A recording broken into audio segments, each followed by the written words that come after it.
元宵节快到了，这汤圆根本不用出去买，在家做可简单了。今天跟大家分享黑芝麻馅的和花生红糖馅的。黑芝麻洗一下炒，这样它不容易糊。炒到鼓起来就是熟了。做汤圆主要是馅儿。视频最后跟大家分享一个做馅儿更简单的方法。这个用料很简单，黑芝麻、花生米这两样都是炒熟了的，白糖、盐、黄油、清水。黄油也可以换成猪油，水不用放了。黑芝麻馅里要加点花生米，不然它做出会发苦。给它搅成这样颗粒状就可以了。搅这黑芝麻最好用破壁机，搅出来流沙效果更好。黑芝麻、白糖、盐，糖最好用糖粉或者绵白糖，这是渣糖它不爱化。然后加黄油，打几下就把边上的往里扒拉扒拉，就这样重复的打。绞肉机没有破壁机好用，要想又快又细腻就得多加油。最后打成这样就可以了。最后把花生粉加里。这样黑芝麻馅就调好了。好多人做馅儿加水，我也加了一点，不行，越加水越稠。流心不是用水调，是用油，加的油越多越稀。我告诉您一最简单省事的办法，用这个现成的黑芝麻粉，来2勺的黑芝麻酱，再加糖、油、盐，这些用量都可以自己把控。搅匀了跟这一样，放冰箱冷冻半小时。熟的花生米、红糖，一丢丢的盐、黄油、桂花酱，这个没有可以不放啊。这个是芝麻酱或者花生酱都可以放。花生馅我就是这样做的，把所有的材料都放一块儿，搅细了就可以了。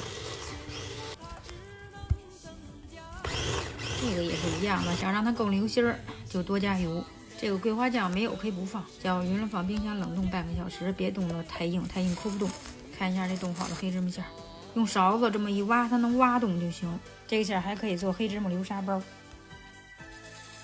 我这个每个是11克，都分好之后放冰箱冷冻，这个得要冻硬了，冻硬了它好包。花生馅也是一样的，做这就很省事儿了。我直接用的是现开的水，如果说用温水或者凉水，还得揪一块放锅里煮去，那样太麻烦。都是为了增加面的延展性，好包，其实都是一个道理。多揉会儿，把面揉光滑，不用醒，直接冻。冻好的馅放冰箱冷冻，随吃随包都可以。我一般都是头天晚上把馅做出来冻上，第2天再包。这一步就像分饺子劲儿一样，搓一长条，然后分剂子。我这个每个是15克左右的皮儿，糯米面要随时给它封好了，我都放袋子里了，不然它一会儿就吹干了。把这面揉成一小圆球，然后就给它转成一个小碗一样的，把馅放里。用虎口收拢法，攒着往上包。我们家左老师爱吃我做的，孩子不吃，他说没有买的香。做的多吃不完，可以放在这个盒子里，冰箱冷冻，随吃随煮。